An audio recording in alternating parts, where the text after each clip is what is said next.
Hello po. Good afternoon. This is specifically for Mr. Yao po. Because moving po talaga for me yung statement niya na, or yung story niya na he came from, you know, the lowest to the low, na sleeping sa cigarette box. So, it happened po kasi sa amin na hindi naman sleeping in a cigarette box. Teka, bago Yes. mo nga ba?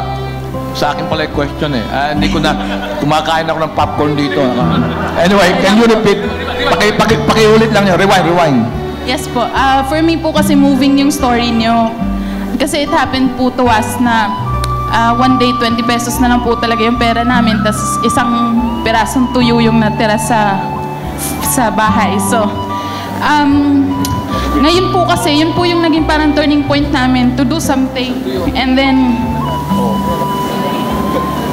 And ngayon po, I'm a budding cheesemaker din from Tagum. And yung video po ni Miss Pentespina, yun po yung parang nag-push po sa akin na, yes, this is easy, kaya ko tong gawin.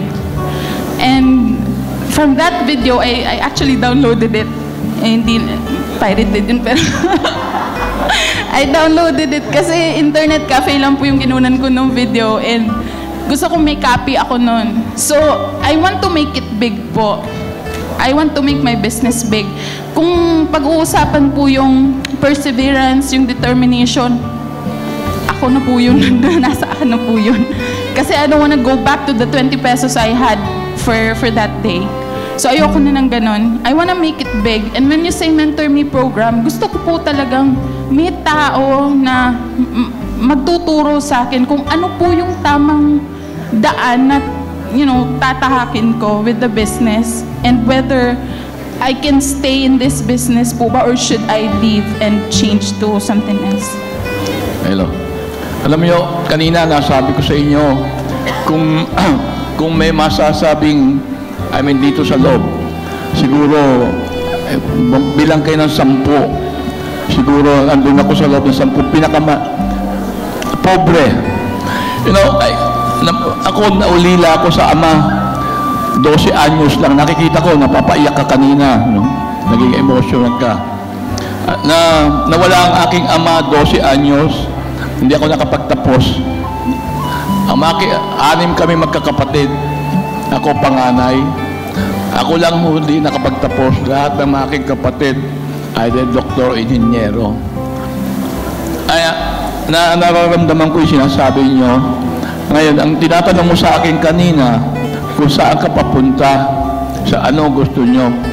Nabanggit ko kanina sa inyo na, you know,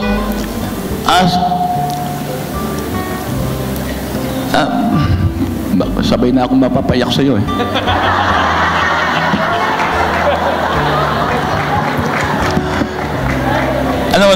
Nag-umpisa ako ng hanap buhay ko, 3,000 lang po. That was in 1960. 3,000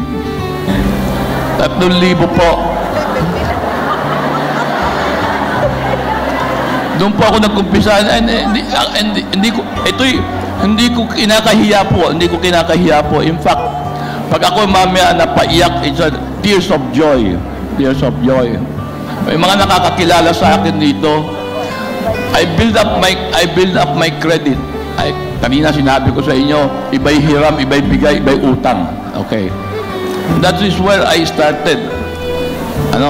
Pag sinabi ko kanina, nabanggit ko rin, nung araw nag-umpisa ako sa printing, pag sinabi ko sa iyo, utang ito, babayaran kita sa Wednesday. Wednesday, nandyan ako, babayaran kita.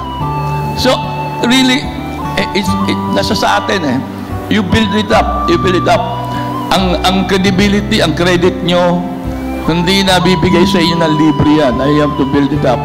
The respect, you should earn that. Hindi na bibili yung respeto. You have to earn for that. Anyway, I think that is a basic na sinasabi ko. At huwag kayong mawala ng pag-asa. Hanggang ng buhay ng tao, may pag-asa. Kanina nga, sinasabi ko sa iyo, walang pinakamahirap dito, kundi ako siguro di sa kwarto na ito. I'll be one of the, siguro pang 10, within the 10. Nagkakwento ko sa inyo, Natutulog ako sa bangketa, sa sidewalk vendor. Pag kwento ko sa inyo, siguro 3 oras tayo rito. You know? Mamaya, kung gusto mo, mag-uusap tayo. Thank you. Thank you. Thank you, Tito Fred. Natatanda